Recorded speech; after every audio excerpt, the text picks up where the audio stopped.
Good evening. And my name is Bobette Mason. I am the chair of the Neighborhood Advisory Committee. We're meeting here on the first floor in person at the conference room at City Hall. You can live stream on the city YouTube channel, or you can also give us your public comments via email, or you can do another advisory, publicinput.com. We are communities that we're servicing all zip codes. So tonight, we will start with letting everyone introduce themselves, and we will start with Dane. So Dane Berriger, I'm at large, I live downtown, and I've been on the Sustainability Commission and the Downtown Commission for 11 years total. Elizabeth Likas, I'm an at-large member. I live in Oakley in the 28803 zip code. Hi, my name is Elise Martyr. I am an at-large member residing in West Asheville. Hi, I'm Sandra Frimpong. I represent 28805 and I live in East Asheville. My name is Joe Taylor and I represent zip code 28804 and I live in the Beaver Dam Valley area. Hi, I'm Moira Belange. I represent 28806 and 28728, and I live in the West Asheville area. We have with us this evening, we have Darwa Hitch. We also have Meredith, and we have Christina. And our liaison is Kim Roney. She is probably listening, and she'll move in here as soon as she can. So has everyone had an opportunity to look at the draft minutes from July 24th? So can I get a motion to accept those minutes? I'll move to approve the minutes from the July meeting. A second. Approved by Elise and second by Elizabeth. Any questions? If not, all in favor, aye. Aye. Opposed? It's adopted. I'd like for you to review the agenda for today. Let me know if you have any questions or any additions that you'd like to put on the agenda, because we will go strictly by the agenda today, as usual. If not, do we have any public comments? We did not receive any public comments this evening. All right, then. So Darwa will have you do our staff activities and updates. Fantastic. It's good to see everybody this evening, and I'm excited to turn the microphone over for just a few minutes to Christina and Meredith to give you all an update on the Neighborhood Matching Grant awardee celebration that's scheduled for this week. It's a pretty exciting milestone for us, and they've been working really hard to pull together a great celebration. Yeah, well, fortunately, the weather looks like it's going to cooperate, which we're feeling pretty relieved about. And we've got 75-ish people who are going to be joining us from neighborhoods who have participated in the Neighborhood Matching Grants program since 2021. And so we're really excited, and a couple of you have RSVP'd, Sandra and Elise, I think, so thanks for that. Can't wait to see you there. It'll be at the Shiloh Community Garden. And give some more time to Meredith to give you some more details. I think Christina covered it, but if any of you all are interested in coming but haven't, let us know yet, please do so we can make sure there's plenty of food for everybody. But yeah, we're very excited to celebrate with everyone, and if you do come, be sure to check in with Christina and I when you arrive, because we have a little bit of neighborhood flair to hang out or to hand out. So. You need to give us the date and a time. Yes, Thursday, August 31st, 5 to 7:30. And this is, again, in the Shiloh Community Garden, which is right there around the corner from the community center on Hampton Street. And it is, we're saying it's casual, and you can drop in and feel free to leave whenever. But we are going to do some remarks right at around 6 p.m. and then do a photo op right after that. So if you can be there around 6, that might be an exciting time.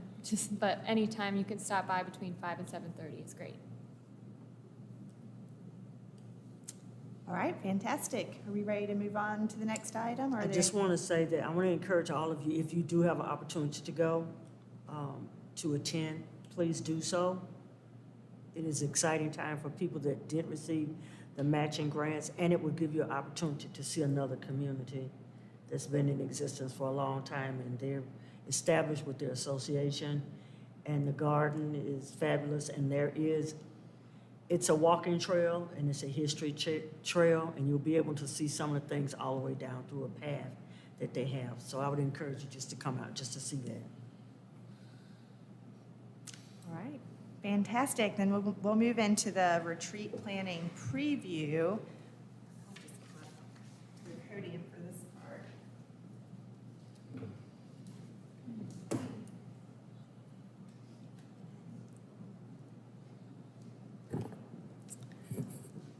Okay, fantastic. I'm going to make this quick. I know we've got a full agenda tonight. Again, my name's Dowa Hitch, and I have the pleasure of serving as the Communication and Public Engagement Director for the city, and our department is the liaison to NAC. And in today's presentation, I'm going to go through the items that are on Council's Equity and Engagement Committee, what their work plan items are through the beginning of December, and then the items that are on our organizational work plan. And the reason I'm going to do that is in preparation for your next meeting, which will be your retreat, where the committee will be discussing what your priorities are for this current fiscal year. So it started July 1 and goes through June 30th of 2024. So hopefully, if I've done a good job, then you all will have some ideas or maybe inspiration for things that you think are connected to neighborhoods and could be a great use of time for you all to focus on as a priority in the coming year. Again, no decisions need to be made today. This is just a preview of what those things are to inform you and hopefully inspire you. So during the retreat, you all can move through establishing your priorities a little quicker. All right. So I'm not going to read all of these. Some of you have seen this slide before, but these are NAC's powers and duties. Just as a level-setting place as you think about the organizational priorities and where there might be some alignment. So some of that has to do with rules and bylaws, of course. And then there's two that are in green, and that's one is to develop a plan to strengthen neighborhood identity and resilience, and to facilitate communication and cooperation between Asheville's neighborhoods and city offices. So that looks different every year based on the priorities that you all establish during your retreat. There's some others, standards by which progress towards implementing your plan can be measured. And so again, that's part of the retreat. How will you all know that you've been successful? Providing an annual report to council each year.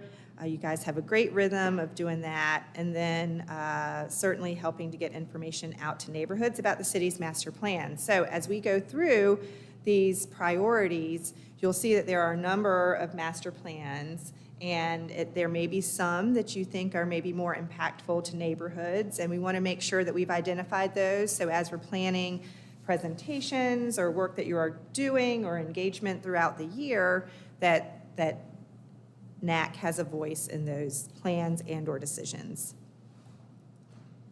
All right, so City Council's priorities for this year, very similar to those from last year. So improving and expanding core services, that's kind of our operations, right? We're city government, we do trash, we do sidewalks, we do some streets, not all streets, police, fire, stormwater. Then, of course, maintaining our buildings and our employees through our human resources function. So you'll see some priorities in that area. Houselessness strategies, equitable and affordable housing and stability of that housing, Here's where there was one change this year, and that was the addition of climate to the neighborhood resilience item. So this year, it's neighborhood and climate resilience. And of course, we all know that there are interconnections between those two. Reimagining public safety, and then reparations. Those are council's priorities. So here, again, you don't have to remember all of these. We can get the presentation to you all so you can reflect back on that between now and the next meeting, but I did want to run through a few of these. So these are some items that are coming up between now and December with City Council's Equity and Engagement Committee. Strategic partnership funding, land use incentive grants, and the Housing Trust Fund policy adjustments, outdoor dining ordinance update, and then single-use plastic reduction. You all have seen, some of you have seen some presentations on some of these, such as the single-use plastic reduction project, but they are all coming to a point where they will be asking the committee to make some recommendations and or move the item to full council. All right, now we're moving to the organizational work plan. So these are the priorities that city departments are working on this year, and they're broken down into council's priority areas. So again, you see the Luigi and the Housing Trust Fund policy adjustments there under equitable and affordable housing and stability. And then there's a missing middle housing study that's happening as well. When we're talking homelessness, there are some homelessness recommendations that are being implemented. They're starting, they're mapping out when they're going to occur. Some of them, of course, are a bit long in nature due to the complexity of that particular challenge, and that challenge being homelessness. Then establishing permanent supportive housing at the Ramada. So there's another one under the houselessness strategies. Now we got a big list. This is the improve and expand core services. So again, if you all are looking at this through the lens of the neighborhoods and what's important to them, some of these certainly they're adjacent to a neighborhood, or it's something that you may have heard the neighborhoods that you represent comment on, and it's those kinds of things that we might want to dig into a little bit more at your retreat next month. McCormick Field is a good example of that, right? We know it's adjacent to a neighborhood, and we want to make sure that any engagement or updates around what's happening with the project is making it to the neighborhood so that we can make sure that we've got accurate information about that project going out to those who are most impacted. Improving access to downtown restrooms. We've got a citywide maintenance review, so those are all of the city buildings that need maintenance. Some of those could be recreation centers and or fire stations that are within neighborhoods, so that might be something that you all are interested in. We're doing a facility assessment. Those two things have some connections. Stevens Lee improvements and programming enhancements. Stevens Lee, if you don't know, is well, I don't want to use the wrong word. It has a lot of meaning to our community and a really rich and beautiful history. It's now serving as a recreation center, and at one point was a school. Upgrades to Memorial Stadium and Mountainside Park up there. So that's up there, in that same area as McCormick Field. We're updating our disparity study. That has to do with how the city does business with minority business owners. And then our strategic partnership program enhancements. We mentioned that's one that's actually coming to a committee here before December. Looking at improving constituent services. So if you call the city manager's office or people have complaints, how's that process working? There's some software that our development services department is working on. We have a new equity action plan that the entire organization's working on. That's being led by our equity and inclusion department. Compensation and accommodations for board members. So not sure if you all were aware that that's something that's being considered, trying to remove some of those barriers to being able to participate in boards and commissions, and that's being led by our city clerk's office, that office being the one that oversees boards and commissions. So looking at a 2024 general obligation bond referenda, so working on what that could look like. A benchmarking project, again, outdoor dining program and updates, the community cleanliness program. I know that's We hear a lot about that from different neighborhoods, different geographic areas around the community, that there's concern about that. So continuing the work that's been happening in that area. Next, still under Improve and Expand Core Services, we have the integration of the Climate Justice Initiative and integrating that into our city operations. We've got our GAP plan and ADA implementation. That's coming out of our transportation department. So if transportation, getting to buses, bus shelters, the accessibility of them, if that's something that is of interest to folks that live in your neighborhood, we would want to know about that. Parking garage assessment, the art place, that's our transit station, so that project, and then developing a city-county transit master plan. The advanced metering replacement project is certainly something that hits neighborhoods because it hits every single water meter that's out there, and that's happening through our water department. Seems like maybe we had a presentation on that, but we can certainly bring them back. But there will be some, through that project, there will be some improvements made so that you can actually see as a customer what your use is and keep track with that. And if something looks wild, like if you check in and it looks like your bill's gone up significantly, then hopefully we can catch that sooner than later and you can work through that with the water department. Of course, the Water Outage Independent Review Committee. If you have been tuned in, you may have heard that they came up with a number of recommendations and we're working on implementing all of those. There was a council work session last Tuesday where we spent a couple hours talking about what all of that was going to look like. So if you haven't been tuned into that, that might be a good place to go back and review. All right, so now we're coming to some studies. We got a lot of studies that are happening. Let's see, did I skip anything? Yeah, lead awareness, that's another project that we'll certainly want to make sure our whole community is aware is happening. All right, so our Inclusive and Accessible Government project, that is one that our department is leading. That's the hybrid meetings, the Community Engagement Academy, our language accessibility. So we'll continue to bring presentations to the committee about that. And then you all have heard about the emergency operations plan, and the fire departments need to make sure that we are really hearing from neighborhoods so that we can plan for emergencies. Parks and Recreation's doing a master plan this year. The Urban Forestry Master Plan RFP will go out this year.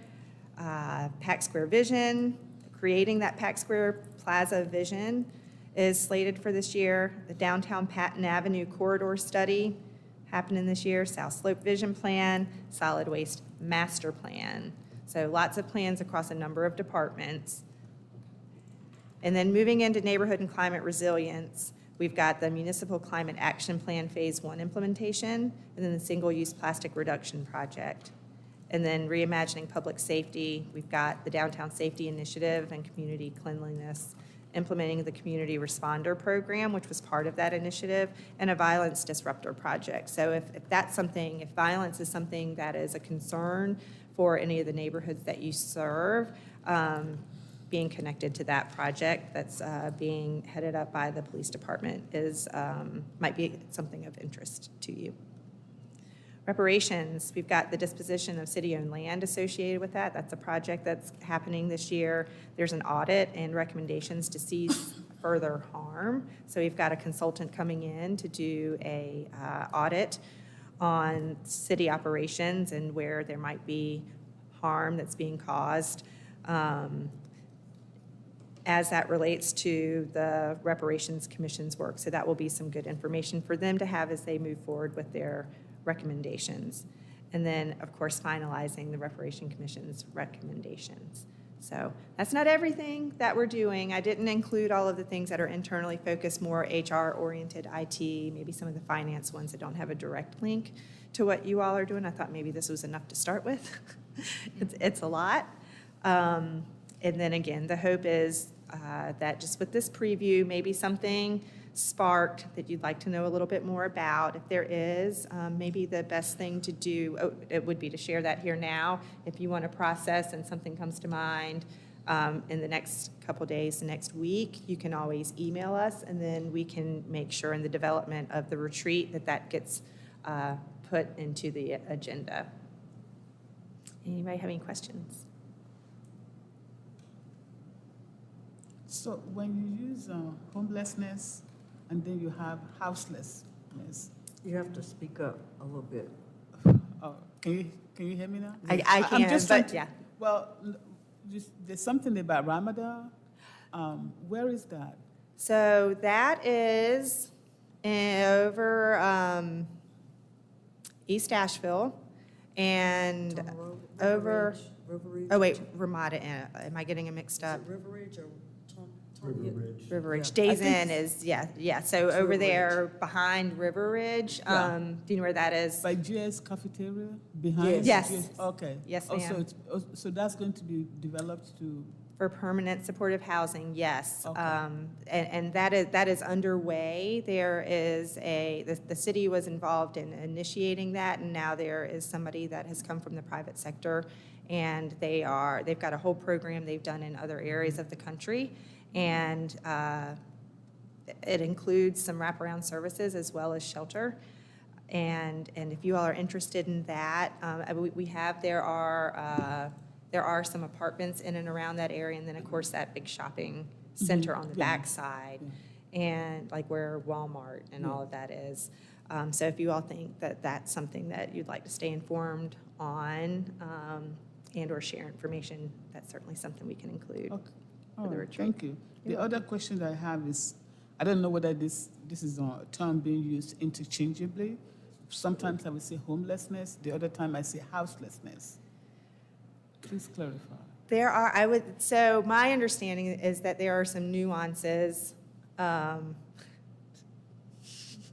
There are some nuances between those two definitions. And to do it justice, we should have somebody from our Community and Economic Development Department speak to that specifically. But in general, I think the idea is that you can have a home without having a house. And there are some people who prefer not to have a house. That's the lifestyle that they choose. So being, I think, very intentional about strategies in that particular area are working towards folks that want to be in housing. And maybe the homelessness is a broader perspective on whether or not people are having their basic needs met.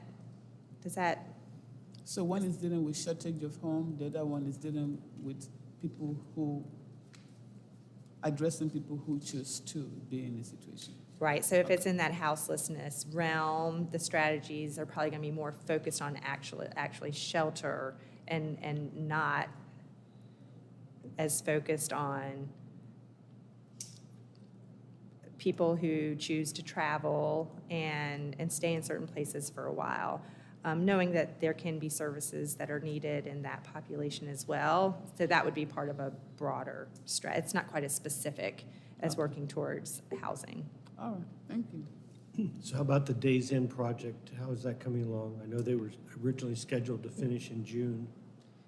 So I do not know all of the details of that. So there's the Days Inn that's on Tunnel Road, and then there That's the is. one I'm talking about. Okay, yeah, we would need to get the project manager, unless Christina, you know. Well, that's actually a homeward bound project. And yeah, that was what I heard, was that the opening date or ribbon cutting or whatever is a little behind schedule, but I'm not sure about if they've released a new date for that yet or not. Okay. Yeah, we can certainly find out and let you all know. And if you all didn't know, Christina, with all the other things that she does, she is also our department's liaison to the Community and Economic Development Department, which all of that sits in. So she's got a lot of great experience and knowledge in that area as well. Okay, anything else with all of those priorities? I just wanted to just piggyback on what you said about the difference in homelessness and houseless. Homeless are people that sometimes prefer to live out. But you have people that are houseless that they want to have a house. They want to move in somewhere. But when you look at in housing, the waiting list to even get into housing is, they'll tell you they've got 400 or 500 people. So it's by, some people don't have choice and they can't afford to live in an apartment because they don't make that much money. So I think that was why they were trying to make a difference in what those two different programs were. The homeless, they will have, from what I understand, now maybe, if I'm wrong, tell me, but from the meetings that I've been in, the homeless situation and the crisis with the Ramada Inn and what they want to do, they're going to actually open up, and they've talked about the strategy of how many people they'll bring in, who they'll bring in. There'll be a service where, you know, you won't just be, anyone won't be accessible to get inside of it, and they will have 24-hour care. So they will be meeting the needs of people with mental illness, and so it won't just be a resting place. So that would be the homelessness of people that really just, they need those resources, and they may have health and, you know, health care stuff inside of that place. You have people out there that don't have a place to go because they can't afford to go anywhere. And so you've got families. I've heard more of families living in cars with their kids. And so that presents a whole nother, so I believe that's why they're trying to separate the two so they won't all be into the same kind of circumstances, if that makes any sense. Yeah, it does. Because I just want to know the one that's dealing with shortages and affordability, but they really want a place because there are Right. programs that caters to families like that. They want them to have a place, and they want to move into a place, but they just can't afford it or they Right. can't find a place that's suitable. And that's why I think that they've now changed it from just, it used just to be homelessness. Yeah. And now it's houselessness and then homeless. So I think that's the two different, you can't put them both in the same category right now. So I think that's what that is. Thank you. All right. Well, if there are no other questions, again, if there's something that sparks that you'd like to have more information about for the retreat, just let us know. You could send us an email. The best email is what is the best email if they have ideas to send for the retreat? Probably just to me. Okay. Yeah, kisrael@ashevillennc.gov. You'll put it all on you. Yeah, Put it all on you. that's fine. All right, fantastic. Appreciate you all. I'll leave if it stays up, I'll just leave council's priorities. That's always a good reminder of kind of our guiding principles for all of us, our committees and our staff. So thank you. Thank you. And thank you. Let's move on to new business. Now, this part about the annual retreat meeting, I don't know who's on that committee. Did we do a working group for the? No, we didn't. We are the working group, aren't we? Yes, we are, aren't we? So you do see the points that we have to talk about: the bylaws review, the election of officers, review of terms, and the additional logistics. The bylaws review is only for, it's your information. I would advise you to look over that if you have that information before we come into the meeting, so you'll know. A lot of people don't read the bylaws and what they state. Does everyone have a copy of the bylaws? That's what I need to know first. You don't have? Do you have a copy? So we have two members that do not have a copy of the bylaws. Isn't it online? Or if you're gonna look at it online, some people do, you can find it online.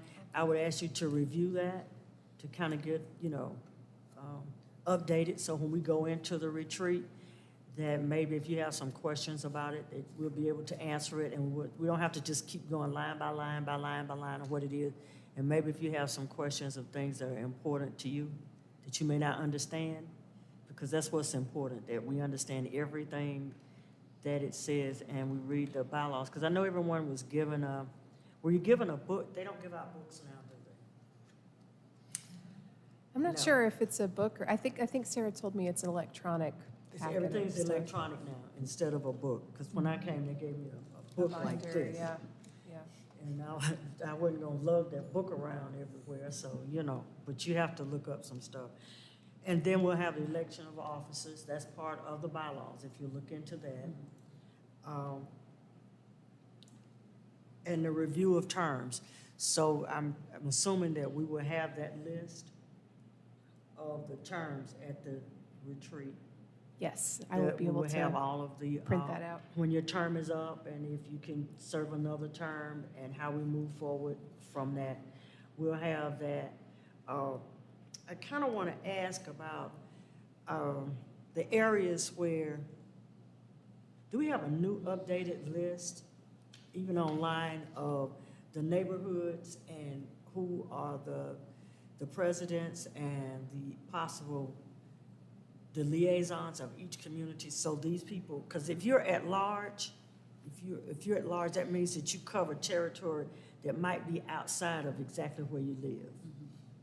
So you need to contact some people that are maybe not have one, or maybe if you live in a community where there's a subdivision, they may have a HOA, and if you're at large, then maybe you can get involved with their HOA and maybe kind of give us an idea of what they may be thinking, or they may have questions, because what we do is go to their meetings, we ask them for input, bring it back here, knowing that we can only give recommendations to the city council, but everybody's voice is important. We represent the neighborhood. That's what we represent.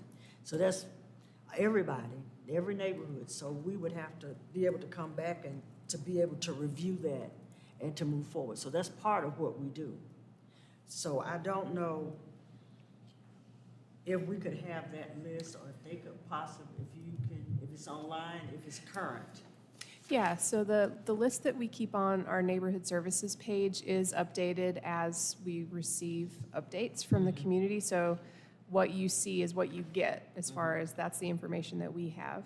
And I was thinking, maybe it would be helpful if we just did a little demo and pulled the page up on the screen and showed people where to go and how to pull up the tab and, use the I think that table would and be all that good. stuff. That would be good. Great. I would love to see, coming into this next year, maybe this is something we can talk about at the retreat, is that since there are so many at-large folks, maybe adding some structure around assigning each at-large person to an area. Otherwise, I could decide I'm gonna go to a neighborhood association meeting, and so could Elise. We could end up at the same one versus all the others. I just wonder if that's something we can think about adding as far as structure. I think so. And I think that at large is so broad. So you live downtown, but you represent what area? I'm at large, but, definitely represent downtown, because I'm definitely active down 28801. So who's part of East, is anybody here part of East End Valley? What? East End, I guess not. Sharon was. And that's the 28801, isn't it? Isn't it 28801? So that would be something that you could possibly, because that's right on the border of your downtown. So that would give you an avenue to deal with that. And there's also someone in Kenilworth. But you're right. Might just be easier to then have a way to collect information. Like if I knew I'm gonna have this area, then I could target those and say, okay, I'm gonna go to 3 of those meetings throughout the year. So what you would do, being at large and you live in Oakley, you have a broad space of Fairview and all up in that area of Oakley. So it would be more than just going to the Oakley Association, but all those outlying areas, Hawk Creek, wouldn't that be some parts of that? Yes. I mean, if we did it by where we lived, that would be And that one would way to cover do it. That would probably take you outside, and you wouldn't be inside of everybody's area. Yeah, just something to think about. Yeah. Because we have, looks like 5 at large. So, Right, because then you've got Chestnut Hill, which is off of Charlotte Street. But I don't think it reaches out as far as Beaver Dam. You're closer to. So I think that would be good for demographics, that you bring that up and we work that way? Because then we need to reach the communities, because it looks like the city and their priorities for the next 10 or maybe 20 years is what they can do with neighborhoods. Because I've noticed that this missing middle housing study, don't sleep on that. Because the missing middle housing study is about how they can reduce how much land you have to put up more houses. And they're saying for people, and it's not exactly affordable for everybody, from what I understand. Am I correct? You know, I've been in a meeting and yes, I'm looking for her. Don't ask me to be a spokesperson on this. No, I'm just just kidding. give her- I'm happy to chat about it. So it's complicated, and we're still in the drafting of the recommendations, working with the consultant who's helping us to do that. So middle housing, by definition, is everything that's not single-family housing and that's not a big apartment complex. So duplexes, triplexes, cottage courts, quadplexes, townhomes. And our city already has this type of housing. Most cities already have this type of housing in them. They were more popular forms of housing that were built in prior decades. They fell out of favor in recent decades when most people decided that they wanted to live in a single-family dwelling. But that has not become attainable for Asheville. We have an affordability crisis. We have a homelessness crisis. All of these things are tied together, and so what the Missing Middle Study is proposing is that these middle typologies of housing can be more accessible for working professionals who aren't ready yet to buy a home, for people who are retiring and want to downsize. So most of us have probably lived in, some sort of housing like this at some point in our lives. We might own homes now, but, that was a step up for us. And so, that's one way to look at it. I hope that's helpful as an explanation for Missing Middle.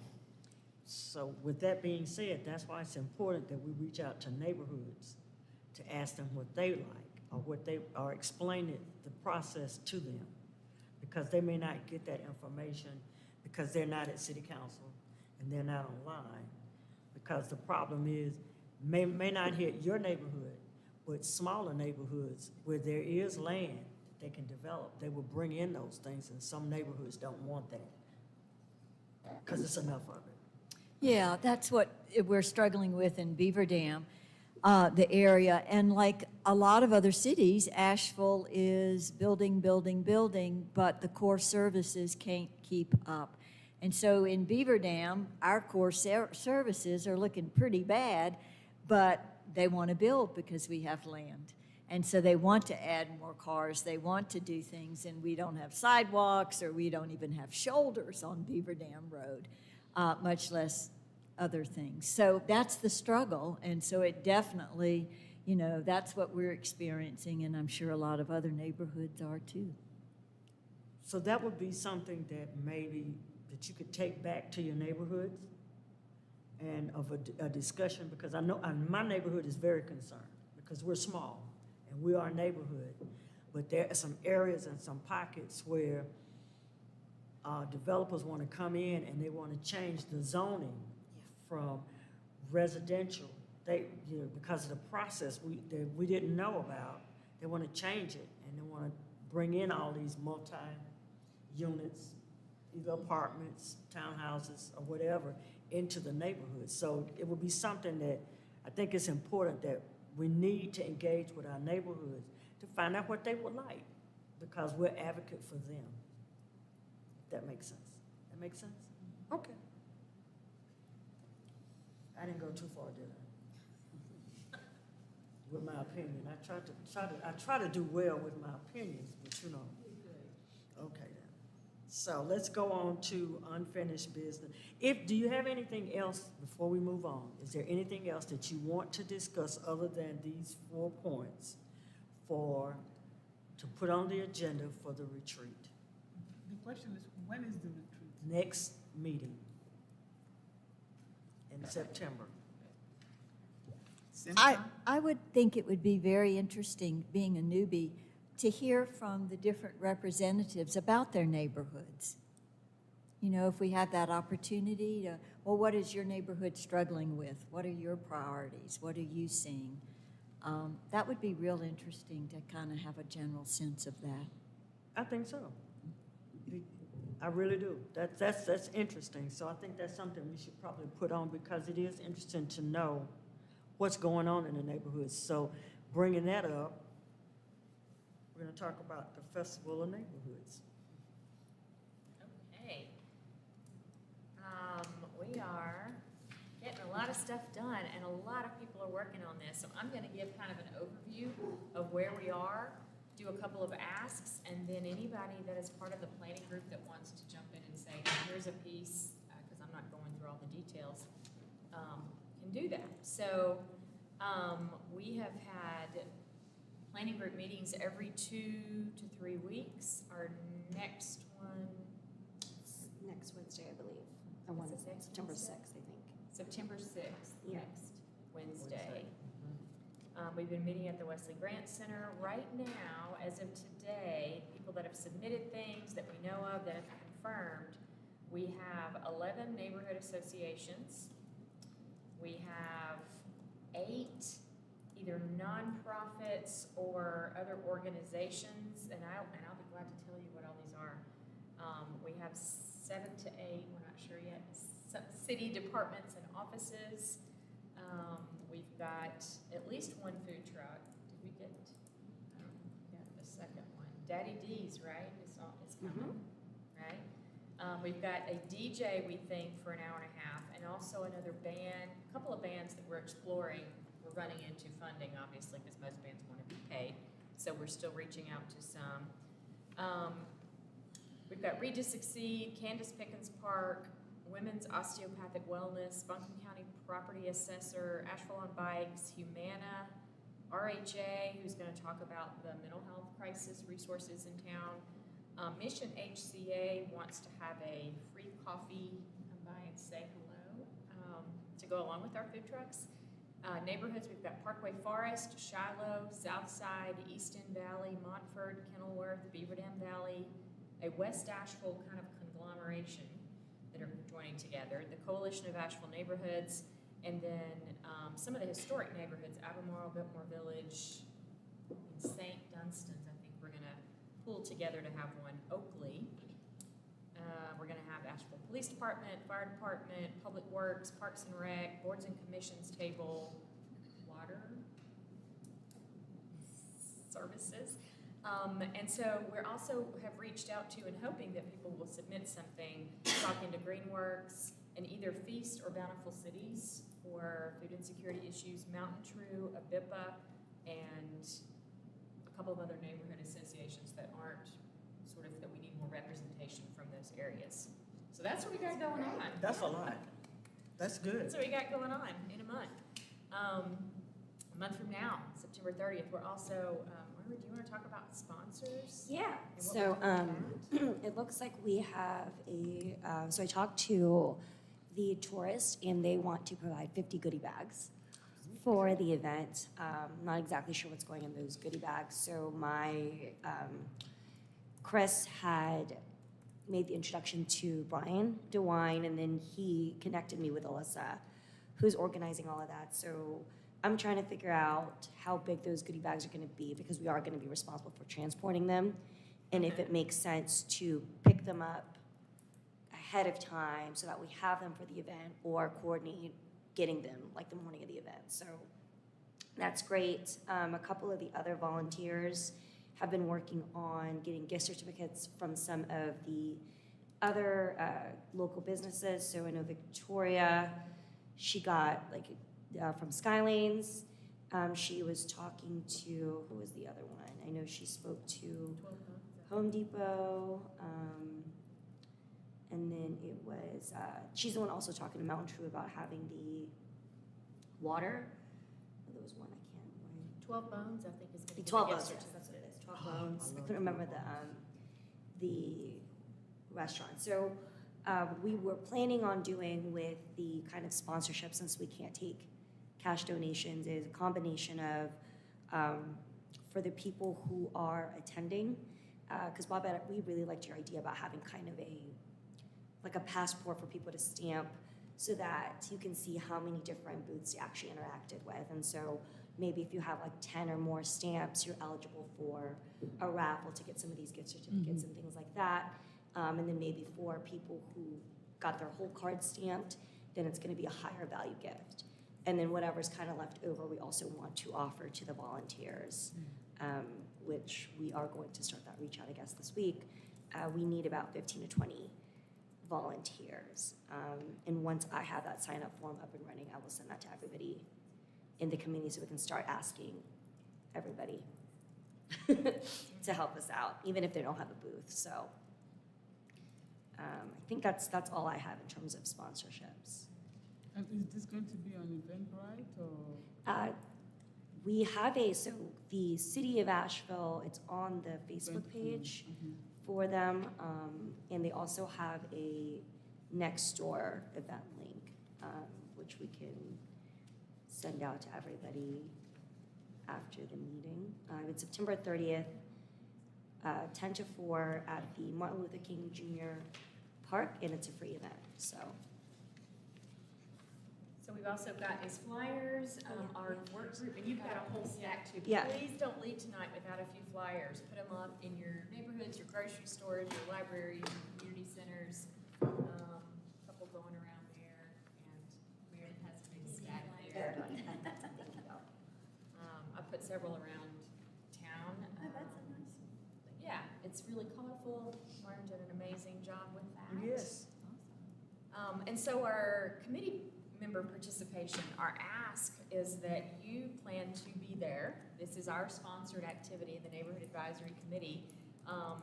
And part of that volunteer list, we're hoping that you will be able to sign up for too. So we need set up people. The event is from 10 to 4, but we're gonna start getting there, I don't know, what's the time we said, 8:30. 8:30 so we need people to help vendors come in and unload.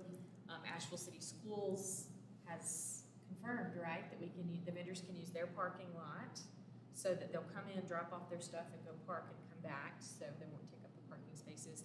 We need setup, we need cleanup, we need volunteers for the bouncy house, we need some floaters just to walk around and help. So if everybody will think about a couple of hours, 2 to 3 hours maybe in a shift, that you could sign up for something. We're gonna get that sign-up sheet out pretty quickly. What else? Meredith, do you have anything to add? I don't have much to add. I don't know if you mentioned, we will definitely have an inflatable for kids. And some of the departments bringing some fun ideas to the table so that it won't just be, city booths, kind of boring. But like the Public Works Department, I think is going to bring a snow plow because they want the community to name their snow plow. So they're going to let people like submit names, and then it'll be like a logo for the snow plow fleet. So that'll be fun. And the fire department might actually bring a truck too, as long as it's not raining leading up to the event, so the field stays all right. And the committee that has come together has been great. I just want to shout out to Sam Quick at home, who has just been out there. He really got Daddy D's for us, and he's also just putting flyers everywhere and really helping us coordinate things. I'm just really, for the rest of the committee's info, I'm just really kind of working on the logistics stuff from the back end and playing that role. And we got 1 month to go, so it's all coming together. Yeah, so look for more, we'll figure out some more marketing and advertising, but not only am I going to ask that everybody commit to a 2 or 3 hour shift during the event, but I also would love if everybody could go to a different neighborhood association meeting. Just go to one and talk about it, talk about what's going on. There are a lot of people that just don't know that NAC exists, don't know that if they're even living in an area with a neighborhood association. So just do a little bit of research, jump in, and we, excited so far. Do you have an electronic version of this flyer? We do. I do, yes. Can you please send it to us? Yeah. Thank you. Because that's much easier to forward to people. So, I don't know, Christina or Meredith, I can send you guys. Send it if to you wanted send Christina. it to Yeah. everybody, Send it to her. Or do you already have that? I got it, yeah, okay. I'll send it. And if anybody has contacts with other vendors in the area that you think might have door prizes or something to donate that you have a relationship with, we also have a vendor or a sponsor form that just sort of gives you, like, how we will recognize them. They could put a banner up at the thing, around the fence. Somebody will be at the mic and thank all of our sponsors at some point during the day. What else? Anything else we're doing for our sponsors that I'm forgetting? I think that's it.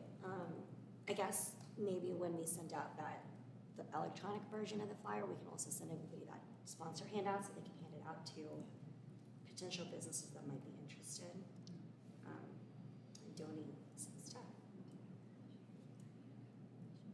Questions, comments, suggestions? Contact Strictly Wings for a food truck. I know Jake said he had another one he was talking to too, right? He was talking to one that had a table, not a truck, so it was gonna require a different, type of health inspection. Yeah, and I've talked to him about that since, and we haven't confirmed that group, but he is talking with them. So we may, if anybody has like a strong connection with a food truck, we may want some other options kind of on hand, and we're getting close to the date, so. Strictly Wings, Daddy D's. And there's another, I'll send it to you, it's another one I know. He does, he has a food truck, but he does hot dogs too with his food truck. And it's really good. I'll get the information to you. And probably, On the electronic version of this flyer, it would be helpful to have a place where people can just link right away, maybe a QR code or a link to where they can register. register for, You don't have to. no, They just can show up. just show Oh, up. they just show up? Yeah, Oh, it's a okay. festival. All right. I don't remember the organization. I heard them at the library, in the North Asheville Library, about bears. Would it be helpful to have someone there to Bear-wise? talk? Yeah, bear-wise. That would be a good one. And we originally thought we had 30 tables, and Meredith was saying that it is a much larger space. We've got a lot of space on the middle of the field, so as we're looking at that area, we have a little bit of wiggle room to add a couple more based on some of the people we've got outreach to now, so Okay. there was to be another one. The biggest obstacle right now, just in terms of, we've checked a bunch of places, so if anyone has any ideas, are tables and chairs. We have run down a couple of leads about getting tables and chairs so people can have some place to sit down and rest and eat. We do have bleachers at MLK I do Park. have a little update on that, sorry. First off, I was at the Community Heritage Festival this weekend and like taking pictures and getting ideas of how y'all were setting up there or they were setting up there. So yes, that I do feel like that statement is even more accurate, that we have some space to work with. But for tables and chairs, Parks and Rec does have like a trailer, and they will be there. We have reserved the trailer with tables So and you'll have chairs. the I do chairs. not know how many are in there, but we can get that information, but I've confirmed that. They also have tents too, don't they? They do have a few tents. We will be, I think they have a total of 4, and there may be a couple of city departments who might be looking to use one, but I do think we maybe should think about using one of the tents for music to cover the musicians, and maybe one to cover some table and chairs. Mm-hmm. And we'll see what we've got after that. Okay. And we do have someone that's gonna bring water, that people be able to have accessibility to water, free water. Do we have that? That was a point of discussion Yeah. at the last meeting. So we talked about giving water bottles for everybody, and I think that's what we're talking to Mountain True about, because they're the ones that are potentially could help supply water that's not necessarily just plastic water bottles. But I think the backup is we'll have plastic water bottles regardless, so. Yeah, that's right. I'm remembering now, Yep. Nikki, that was part of that. We didn't want to counter the city of Asheville sustainability tote bags and that whole thing with handing out a bunch of plastic water bottles. So we were thinking about, we were brainstorming other options. And if Mountain True, are they thinking about providing like the Yeah, big water well, coolers I think with that's paper what cups the versus conversation with them is plastic about. water bottles? But regardless, we will have water, whether it's plastic water bottles or not, or both. So that way Right. nobody gets thirsty. We're good. Yeah. Yeah. And what about portables, where people can use, or is there like? We can't hear you. I said, what about portables, so that, where people can use, or I don't know what the park look like, whether they're gonna have enough restroom. Oh, Yeah, like Use the portable- restrooms at, MLK has restrooms at their concessions, where their concession stand is. Have you ever been there? I'm just saying, is it enough, or would you need portables? It was enough for all the people at the festival Saturday. Yeah, it works, Okay. it works. And they keep it clean. If you've never been there, they have a whole, like a concession, it's like a concession stand. And, if we need be, St. James Church,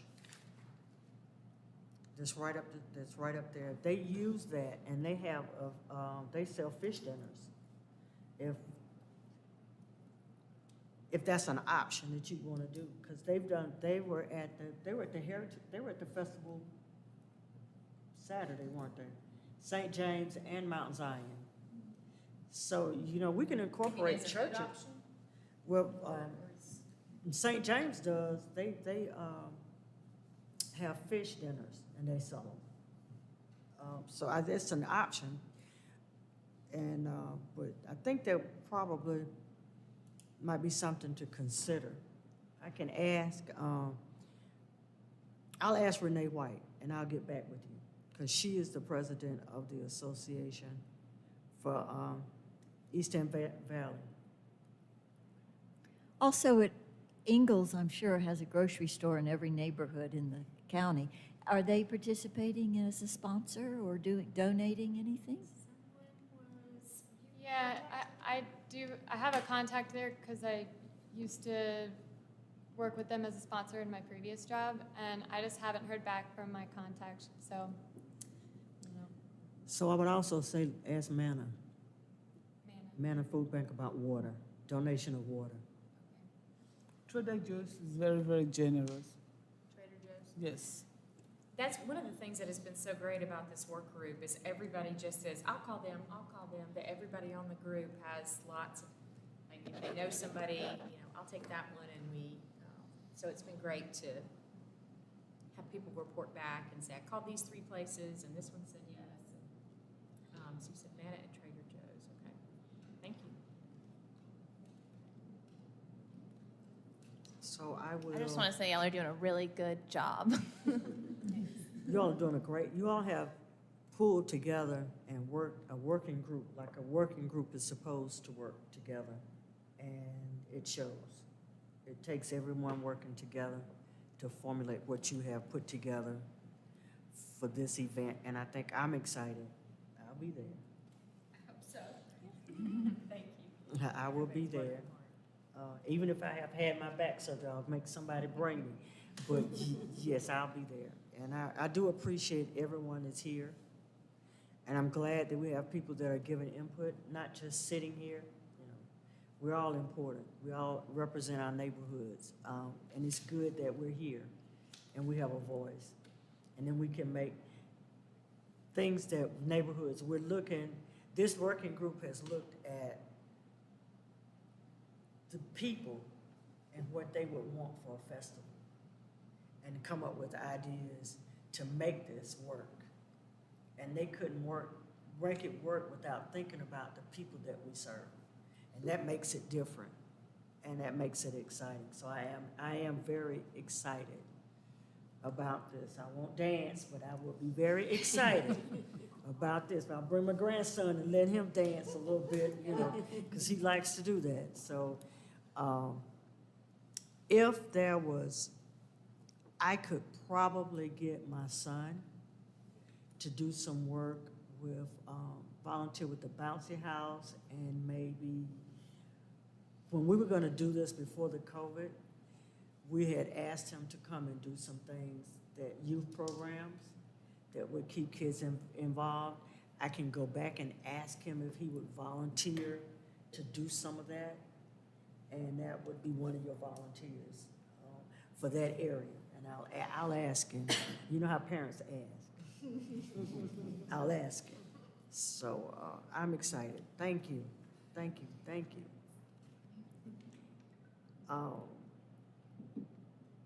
Let's go on to the member information sharing, participation. Elise, I understand that you, on the multimodal transportation, you're on that committee also? Yes, ma'am. So I want to tell people, you're on this committee, you can get on other committees. You can at least, I would say you can at least do one, and you can report back on what you've discovered, or what you've learned, or what you want to bring back, or what you want to take from us to them. So be mindful of that. Okay. So the Multimodal Transportation Commission, we met last Wednesday. We heard some public comment surrounding the city's traffic calming policy, which I know a lot of the neighborhoods are often concerned with speeding in their neighborhood. And as a result of this person's email, the commission will be bringing more discussion about the city's traffic calming policy and the lack of transparency in where certain areas are in the process. So we'll be talking more about that in the coming months, and potentially offering some recommendations for updating the traffic calming policy, which I believe the commenter said was last updated in 2004. It was a while ago. So that'll be a topic coming back up for us over the next few months. We also introduced a new member, Mike Zukowski, to our commission, and reviewed 2 different proposed right-of-way closures, one of which is an unopened right-of-way between Sulphur Springs Road and Lane Avenue. This is right around the elementary school that's down near Sulphur Springs. Is that Lucy Herring? You're nodding like you. It is, okay. I thought that's what I just want to make sure. There was a lot of discussion about that right-of-way closure, and the committee wasn't able to make a recommendation at this time, but that does involve a neighborhood area. We also saw some updates about the outdoor dining program, as well as there's an upcoming Patton Avenue corridor study, and we appointed 2 of our members to serve in that working group. So could you tell me a little bit about the outdoor dining? Yes, so from what I understand, back when pandemic hit, the city kind of made some temporary changes to allow downtown restaurants to move into the sidewalk, move into parking spaces, and form these streeteries or sidewalk dining. And there was a fee, the restaurant owners had to pay some sort of fee in exchange for using the public space for this private reason. And so now that, that policy went in during pandemic, now they're taking some time to review that policy, update some fee structures, and will present a new recommendation for updating the policy for City Council to adopt. Anyone else have any questions?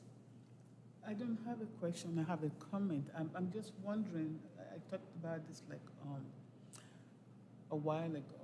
Like, is this committee or this city considering tram?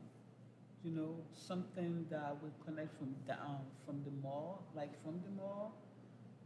and then bring people to downtown. You know, that way they can park their car. You have ample parking, especially now that you have this company that just went out of business, Bed Bath and Beyond. That's another great location. You know, to just have something around that area where people can just take a tram and come to the city. I think that will alleviate a lot of parking issues and traffic. So I can answer that. So that is in the transportation plan that was adopted before COVID. Unfortunately, it's not been funded.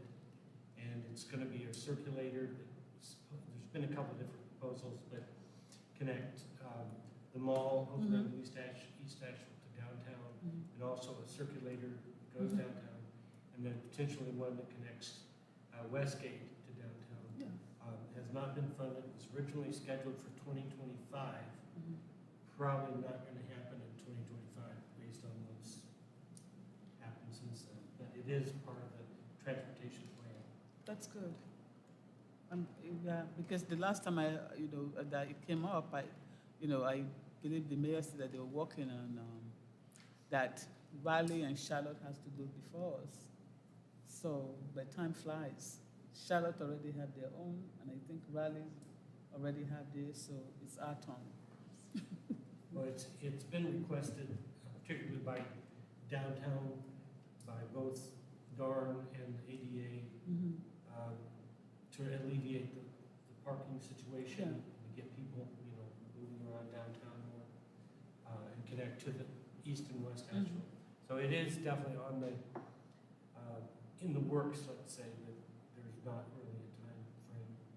Okay. There's definitely a lot of wants that are talked about in the committee, but getting the money for it seems to be the hardest thing. Keep on talking about it. I think someone will get tired of hearing it.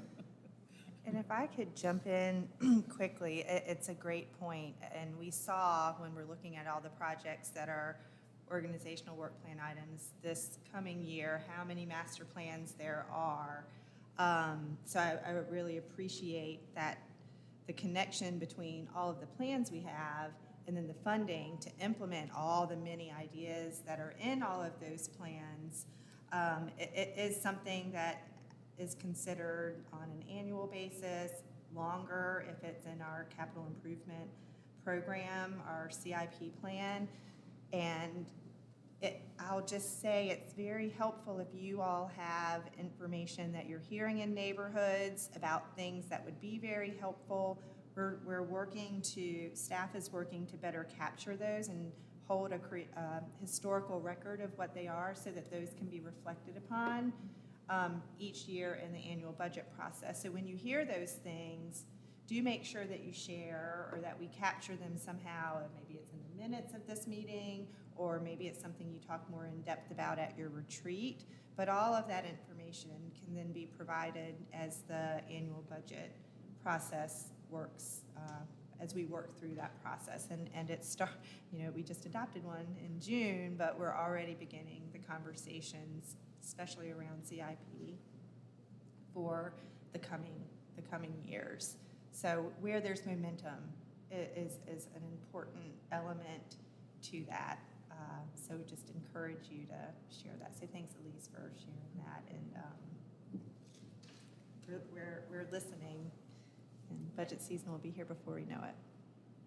And I think it's really important to think about the connection between a committee like the Multimodal Transportation Commission and the Neighborhood Advisory Committee, because one of the things that I kind of hear over and over again collectively, not just in my neighborhood, but from people across the city, are they'd rather stay home in their neighborhoods than go into downtown Asheville because of all the parking spaces that have been taken away, whether it's because of we're trying to support small businesses and restaurants during COVID, but now that if people are back on their feet, there's a general sense from a lot of people that I hear from that, well, downtown Asheville is just sort of the how do we get there? How do we pull people, whether it's a tram or a shuttle, or whether it's regaining some of those parking spaces that have been giving up, whether it's enforcing the trucks or blocking an entire lane to unload instead of going back behind during the loading zone. I think in general, there's a connection that I didn't see initially between the different modes of transportation and the neighborhoods and how people can feel more connected to Asheville again. So I have a comment about that. So living downtown, I hear that comment all the time, is, oh, I never go downtown anymore because I can't find the parking. So I just did a poll using the Asheville app, which I hope you're all aware of and using. So anyway, I did this the Saturday after 4th of July, which is one of the busiest weekends in the entire year. And so, I'm often out walking my little dog at 5 o'clock in the afternoon and seeing people driving around madly looking for a parking spot, in front of their favorite restaurant, which we know is not going to happen. So I just looked at the parking garages. So that particular evening, Rankin Avenue had 4 openings, Wall Street had 5 openings, Harris had 17 openings, and Biltmore Avenue had 74. But the interesting part is College Street, which is where I usually park, had 335 open parkings on a Saturday night. And Cox Avenue had 539 openings on a Saturday night. So what that tells me is people just aren't utilizing our 2 biggest parking structures, well, except for the Civic Center. They're not using our 2 biggest structures. Apparently, they don't know about them, or they're not clearly marked, or something. So when I hear some people say they don't come downtown because there's no parking, those people just aren't aware that there is parking, and they're just not, I don't know what the problem is, but they're not finding the parking that's there, because I know there's parking there. And I personally have never had a problem. I've been here 15 years, never had a problem finding parking in downtown, and I've lived downtown the whole time. So let me ask this, how much does it cost to park there? Well, it's cheaper than the lots. I don't know exactly. I mean, I have a monthly permit, so. Because I don't like to go down, because the last time I went down, I was on Biltmore Avenue, and I stayed for maybe an hour and an hour and a half, and it cost me $20. No. I think they still have, didn't they reinstate the first hour free? I know that was But that's, we've gone back and forth on that. Sounds like an First- error. first- But that's not one of the city-owned, that's probably one of the ones by. Yeah, Diana Billboard Road. is not a city-owned lot. That's Well, owned see, by. That one is, I think that's what people probably that live outside of the downtown area, that's educational information that they need. Because see, I wouldn't have known that if you hadn't told me that. Right, exactly. And if I live where I live and I want to come downtown, then if I'm looking at, I don't know that that's private versus city-owned, and it's going to cost me more, then I won't want to come. So that's something that we probably need to do also. Well, I think there's definitely education needed on these parking structures. And if people don't know about the Asheville app, they need to get set up on that right away, because, it's the best place to find parking is on the Asheville app. Yeah, and I'll just note that the county owns those 2 decks that Dane mentioned, so I really appreciate that. This is helpful information for us on our communication end of things to just know where there are opportunities to better inform the community about what all the options are out there, even if they're not city-owned. Because I say, you've been here for 15 years. I've been here all my life, and I didn't know. And see, that's the difference.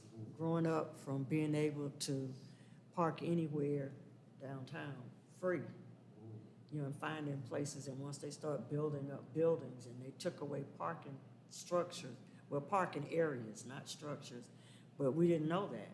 And so a lot of people in my community have no idea what an Asheville app is. So that's what I'm saying. That's something I can take back to my neighborhood. That's a good question, is how do we educate people? So in my neighborhood, then that would be I'm very involved in my neighborhood association, and I know my neighbors. because where I live, I've grown up with them, most of them, and so I know them. So I can take that back, and even the new ones that are in the neighborhood, I can still take that to them because I have a connection with them. So I think that when you think about neighborhood advisory committee, that's what we are, neighborhood.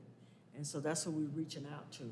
So I appreciate that. I love the idea that you said that, and I will take that back so that if I have, friends or people that want to come for whatever reason downtown, that they will know that this is where you can go. So I appreciate that. Look them up on the Asheville app, and definitely, let them know about the two county-owned structures.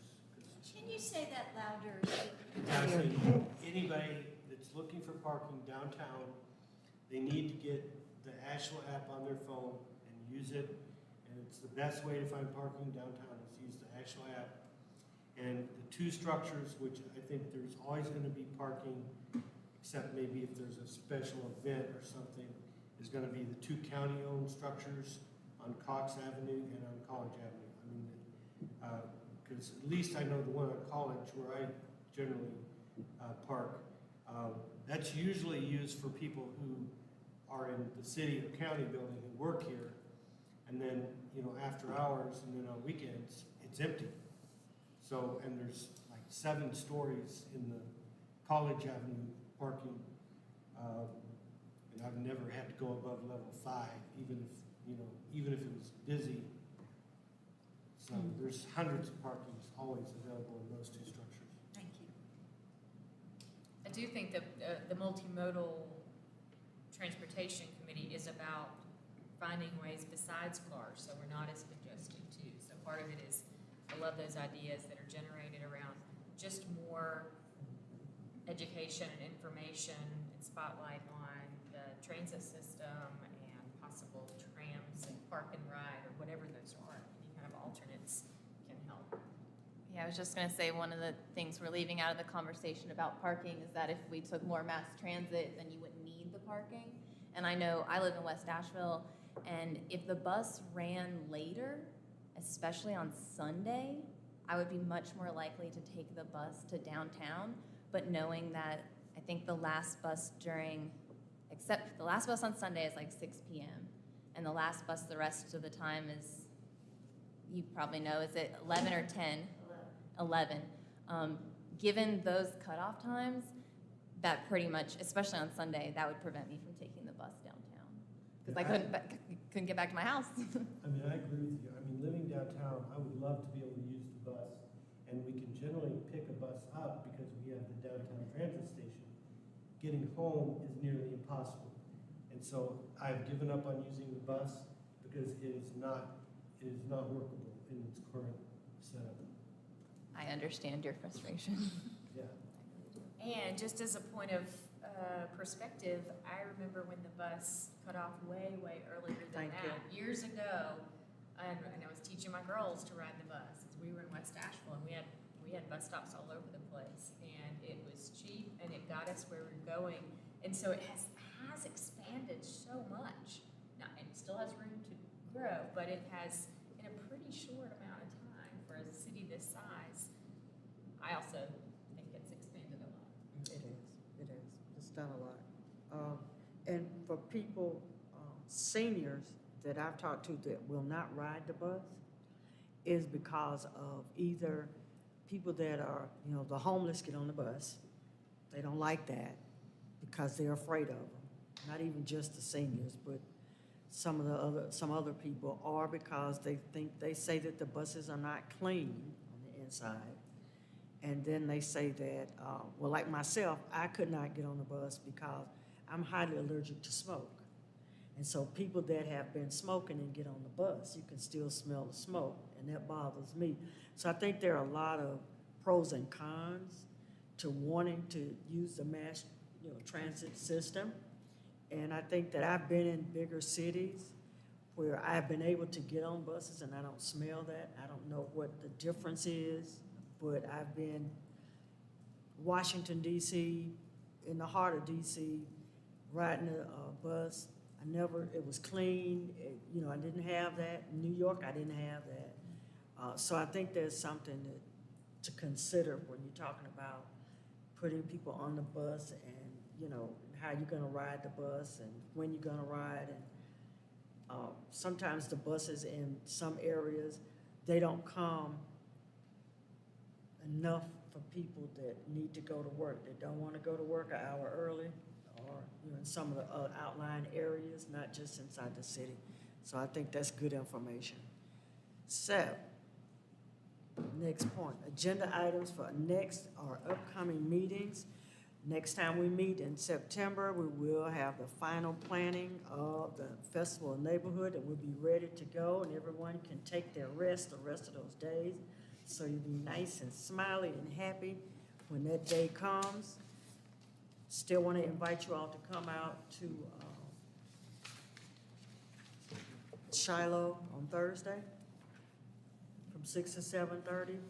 And it's for, I'm coming just because of the surprise, whatever the thing that is that you're saying. Don't get too excited, but I think it's special, but it's not. I look forward to seeing you there. Bye-bye. You know I'll be there, Mary. I'll be there. So look for you then.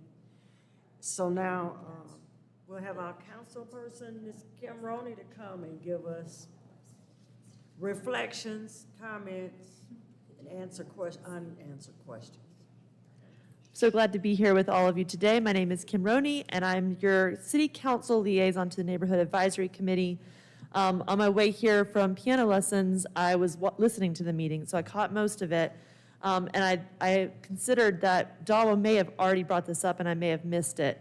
But one of the things I was hearing from our Equity and Engagement Subcommittee of Council, which I am a member, is not just us hearing from neighborhoods, but also asking y'all to provide input. And so providing more of a flow of communication and asking for your recommendations, I think is something that we can do better on our committees, and that's something that I've asked us to consider doing, so that when we're making a work plan or when you're considering for your retreat, that instead of you just hearing reports but also making recommendations will give us better of that flow of communication. For example, I'm really excited to hear about the Festival of Neighborhoods and looking forward to signing up. I also really appreciated the conversation about how we move people more effectively through the city. And I wondered, would it be interesting to the Neighborhood Advisory Committee to hear an update on our transit master plan? It includes things like a downtown circulator is in fiscal year 4, so think about it like phase 4. We're still at phase 2, which is increasing service to South Asheville on the S3 and S6, which only goes every 90 minutes. So if we were to increase the S3 and S6, not only could you get to and from South Asheville, including Shiloh, more effectively, but you could also get back. Another thing that has come up is, if that would be interesting, it would be helpful to reach out to staff and let them know as part of your retreat. Or you can certainly ask us. We could also invite the Land of Sky to talk about regional transportation planning and how some of those park and ride studies that Dane mentioned, where would the funding come from, and how could you get that information out to neighborhoods so when those funding decisions are coming up, not just at the local level, but at the regional level, how could the neighborhoods provide input? As a member of our French Broad Metropolitan Planning Organization, it is very rare to get public input. And I would love to hear from our neighborhoods about what the priorities should be and how we move people more effectively and how transportation funding happens. Another thing to consider, I heard that y'all were mentioning some things that might come up with the Asheville Area Arts Council, and we just provided a contract for the Asheville Area Arts Council to oversee some of our festival planning funding.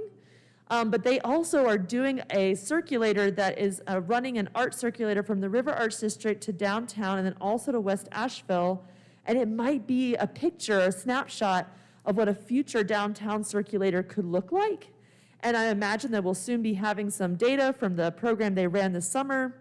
So whether it's like festivals or also transportation data, they might be able to come and speak. But those are kinds of suggestions where we might be able to link up future agenda items. If you wanted to bring that up for your retreat, just let me know how I can help. Any questions? All right, thank you so much for your service. Thank you.